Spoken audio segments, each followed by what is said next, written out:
Imagine spending billions of dollars building the most advanced, high-tech supply chain in human history. You've secured high-purity quartz from the deepest mines, contracted gigawatt-scale power lines, bought up every advanced microchip coming off the packaging lines, and filled warehouses with specialized cooling liquids. You've done all of this at breakneck speed, with absolute conviction. And then you stand back, look at this massive, humming technological marvel, and realize there is one final question you forgot to answer. Who actually pays for all of this? That is the ultimate question of the entire artificial intelligence boom. Over the last 6 episodes of our series, Follow the AI Money, we've climbed what we call the duration ladder of the supply side. We've looked at the physical bottlenecks, the copper, the transmission grid, the custom silicon, the high bandwidth memory. But as we reach this final episode, we have to look at the demand side. Because let's be honest, the picks and shovels only pay off if the miners actually strike gold. Exactly. Every single layer of the stack we've analyzed so far is completely dependent on the very top layer. If the software applications built on top of these models can't generate massive, undeniable, real-world value for the businesses buying them, then the revenue won't flow back down the ladder. If the miners come up empty-handed, those expensive shovel makers are going to find themselves in a lot of trouble. That is why tracking the demand side is not just a software question. It is the ultimate health check for the hardware suppliers, power utilities, and specialized material manufacturers alike. Today, we are taking our bottleneck lens and aiming it directly at the demand side, the application layer. We're going to look at the hard data, the real return on investment, the productivity paradox, and the massive multi-billion-dollar gap that financial institutions are warning us about. This is the ultimate reality check for the entire AI ecosystem. Quick, honest note before we dig in. This is just two curious people thinking out loud, for learning and for fun. It's not investment advice and never a buy or sell call, so always do your own homework. Welcome back, everyone, to the final episode of Follow the AI Money on the Working Thesis. I'm Maya. And I'm Theo. This is the capstone to our series. And before we dive in, here is our standard, crucial disclaimer. This series is purely educational. We analyze macro capital trends and industry consensus data. We are not financial advisors. Nothing here is investment advice or a recommendation to buy, sell, or hold any security. We have no price targets or active positions in any companies mentioned. We're here to trace the flow of capital, understand the structural patterns, and give you a framework to analyze these trends yourself. Now, let's talk about why this episode is the capstone. If you look back at our journey so far, we started in episode 1 with the massive funding tension, that structural friction between long-term capital-intensive infrastructure builds and short-term quarterly market expectations. Then, in episodes 2 through 6, we climbed the physical duration ladder of supply-side bottlenecks. We talked about high-bandwidth memory, advanced packaging, the power grid, liquid cooling systems, and specialized raw materials. That entire journey was about how the machine is built. This finale is the capstone because it examines the demand side, the application layer. Every single supply-side bottleneck we've discussed, the power substations, the high-purity quartz, the advanced packaging, ultimately depends on this top layer. If the software can't generate real-world economic value, the entire capital cycle resets. It's the ultimate feedback loop. Every single cent of capital expenditure flowing into data centers, fiber lines, and power stations has to be funded eventually by a business or a consumer paying for an AI service. There is no other magic pile of money. Let's start by looking at where that value is actually being captured right now, because the competitive landscape is shifting rapidly. When the generative AI boom kicked off, the initial consensus was that the foundation model developers, the ones training these massive frontier models, would capture all the profit. The thought was that the models were the brain, and whoever built the best brain would own the market. But as we move forward, we are seeing a very different picture. The model layer faces margin pressure from commoditization. Open source catch-up and intense developer competition have changed pricing. But as our house rule goes, frontier prices aren't simply collapsing. Instead, the cheap, highly efficient tier is getting very good. a story of optimization and diversification, not deflation. Enterprises use smaller, specialized models or fine-tuned open-source systems for routine tasks. For foundation developers, basic API access is a tough business unless defended by massive scale, unique distribution, or highly proprietary data. Right. And this has led to a strong consensus across the major venture capital and research firms. If you look at reports from Sequoia, Andreessen Horowitz, Bessemer's State of the Cloud, and specialized firms like Conviction, they all point to the same structural reality. The application and vertical layers are where the durable, long-term value is captured. The application layer owns the customer relationship, workflow, and proprietary data, treating the model as a modular engine. If a better or cheaper engine comes along, the vendor swaps it out behind the scenes, while the customer remains because their data is locked in. The software vendor maintains high gross margins because they do not have to pay for model research. They just rent the raw utility. Exactly. The model is the engine, but the application is the vehicle that the customer actually drives. But as the application layer takes center stage, it's also forcing a massive shift in how software is priced and sold. That's right. Monetization is shifting because software capability is changing. Historically, software was sold on a per-seat subscription. When generative AI arrived, vendors passed through costs via per-token or per-API pricing. That felt like a utility bill, creating friction since enterprises couldn't budget for unpredictable queries. Today, we are seeing the rise of outcome-based or agentic pricing. Major venture firms like Bessemer and CB Insights call this the crucial monetization unlock. If software merely helps a developer write code slightly faster, a per-seat model works. But if you deploy an autonomous agent that books meetings, drafts contracts, or resolves support tickets, charging $20 a month leaves too much money on the table. Right. Because the AI is no longer just a tool, it's performing the actual labor. So instead of charging per user, vendors are charging per outcome. You pay a specific dollar amount for every successfully booked sales meeting, or every software bug resolved, or every contract analyzed. This aligns software pricing directly with delivered value. Customers only pay for successful results, and vendors raise their revenue potential. This pricing mechanism is the monetization unlock the entire stack is betting on to bridge infrastructure costs and software revenue. It shifts the risk from the buyer to the software provider, which could dramatically accelerate corporate adoption rates. But to make outcome-based pricing work, the AI actually has to deliver. So let's look at the hard data. Where is this technology actually working today? And what kind of real-world return on investment are companies seeing? If you look across the enterprise landscape, there are two major use cases that have moved beyond the pilot phase and are driving massive, measurable ROI. The first is coding assistance. We are seeing 70 to 90% enterprise adoption among software development teams. Those are massive adoption numbers.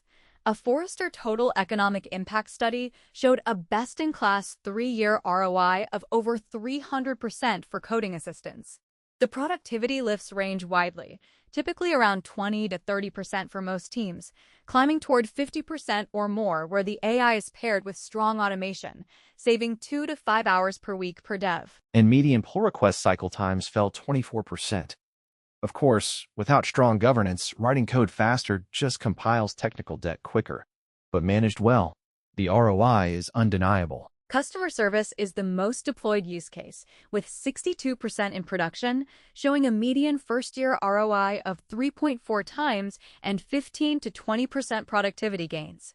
In customer ops, where query handling can be structured and standardized, the technology is a perfect fit, providing immediate cost relief and faster response times. The median ROI across key use cases highlights this. Coding sits at 2.9 times.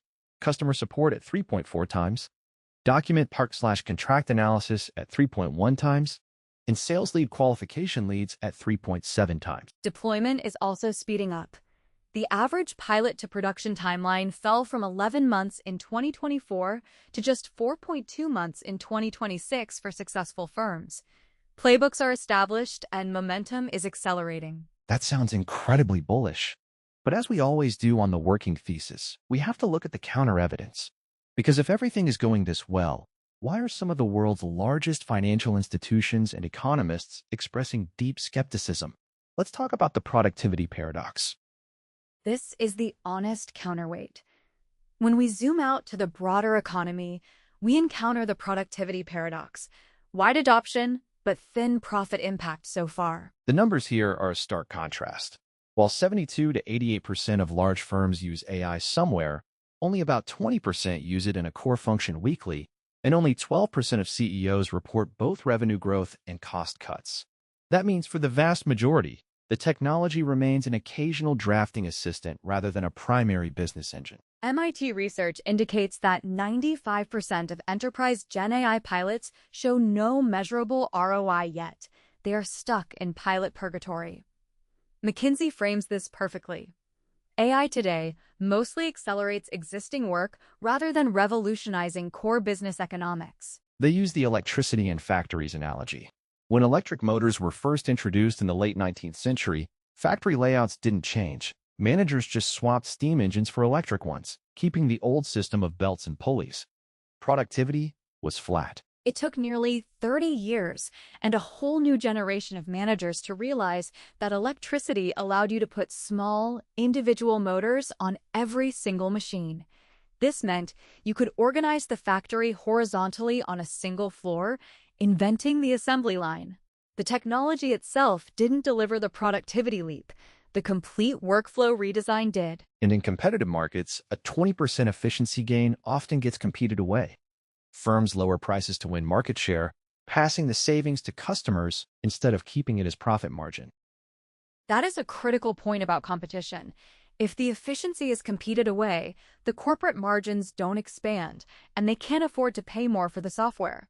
However, there is an emerging countertrend as we look at agentic systems, and that is the transition from simple assistants to fully integrated AI agents. Yes, McKinsey's research on agentic systems shows that when AI is not just an assistant on a desktop, but a fully integrated agent running behind the scenes, the numbers start to change.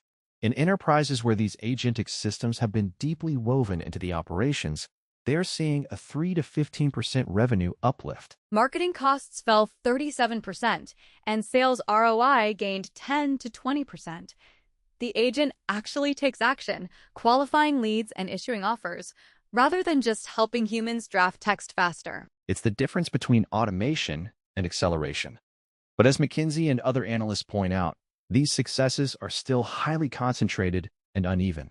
They require a level of data hygiene, system integration, and organizational restructuring that most companies simply aren't equipped for yet. Without clean enterprise data, a sophisticated agent is just a fast engine running on a muddy track. So we have this massive tension. Incredible pockets of ROI where the technology is deeply integrated, but a broad economic landscape where the majority of pilots are failing to show a return. And this brings us directly to the hard capital expenditure math that financial markets are obsessing over. This is where the supply side we've been mapping in this series meets the reality of corporate finance. Let's look at the math. JPMorgan, using McKinsey's framework, notes that generating a 10% return on current AI infrastructure capex requires $650 billion of new, annually recurring revenue. That's a towering hurdle. Bain estimates a need for $2 trillion in annual AI revenue by 2030 to justify projected infra build, projecting an $800 billion annual gap on current trajectories. That means the market is pricing in a massive acceleration in customer adoption that has yet to fully manifest on the corporate balance sheets. It's a perfect recurring analogy to the 1990s telecom-fiber overbuild. Telecom companies spent hundreds of billions laying millions of miles of fiber optic cable. The technology was real, and the long-run demand was genuine. But near-term revenue lagged capex by a decade, wiping out early investors. Years later, application layer giants bought those fiber networks for pennies on the dollar, building multi-trillion-dollar businesses on top of them. The physical fiber was vital for the modern internet, but the early capital providers paid the ultimate price for being too early. The infrastructure was highly valuable, but the timing was misaligned. Builders couldn't survive the dry spell before the application layer matured. That's the exact risk today. If application revenue lags, early infrastructure sponsors face a brutal squeeze. So, as observers of this capital cycle, What are the key signposts we should watch over the next 12 to 18 months to see if the demand side can catch up to the supply side? First, does agentic AI cross the chasm, letting that 88% pilot failure rate fall as data governance and reliability mature? Second, does outcome-based pricing unlock willingness to pay at scale or compress vendor margins by holding them accountable for every operational risk? Third, who keeps the value? Foundation labs, hyperscalers, vertical SaaS apps, or systems integrators? Fourth, new profit pools versus efficiency. Does AI build new revenue streams or just cut costs that get competed away? And fifth, the J-curve timing. How long can capex run ahead of revenue before the market's patience wears thin?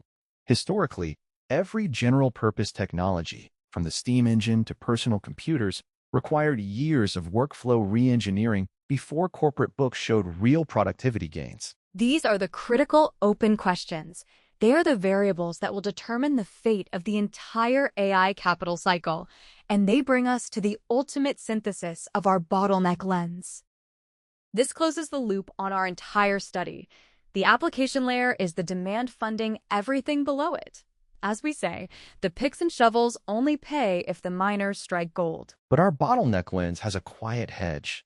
The hardest to expand physical inputs, like power grids and advanced materials, are insulated because they are scarce regardless of which app wins. Exactly. If one app fails but another succeeds, the world still needs the same electricity and materials. Physical bottlenecks are shielded by physical limits, while the model and app layers carry the direct valuation risks. The physical infrastructure has structural, cross-cutting utility. If the revenue gap widens, the software and model valuations are the first to get reset because their value is purely a function of cash flow ROI, not physical scarcity. This divergence is the critical hedge for investors studying physical supply chains versus software applications. And that brings us to the end of our journey down the duration ladder. We have climbed from the multi-decade physical scarce assets at the bottom all the way to the fast-moving, high-volatility software layer at the top. We started this series by looking at the funding tension in episode 1, and we end it here with the open question of demand. These are the two great pillars that support the entire AI investment thesis. And in the true spirit of the working thesis, we aren't here to give you a definitive verdict or a simple buy or sell flag. The future is still being written on a quarterly basis. The best way to test this lens is to watch how it meets the next earnings season, the next power grid report, and the next enterprise adoption survey. We want to say a huge thank you to everyone who has joined us for this 7-episode series. It has been an absolute blast exploring these deep physical and economic bottlenecks with you. Keep following the money, keep testing your assumptions, and as always, thank you for watching The Working Thesis. We will see you in our next research cycle. And that's where we'll leave it for today. Thank you, genuinely, for spending part of your day thinking this through with us. The whole idea of this show is pretty simple. We hold a handful of theses about the world, and we test them out loud, together, a little more each day. No crystal balls, just curiosity, and a willingness to be wrong. So, if that's your kind of thing, stick around for the next one, and tell us where we're getting it wrong. Honestly, the pushback is our favorite part. Until next time, take care of yourself and keep asking good questions.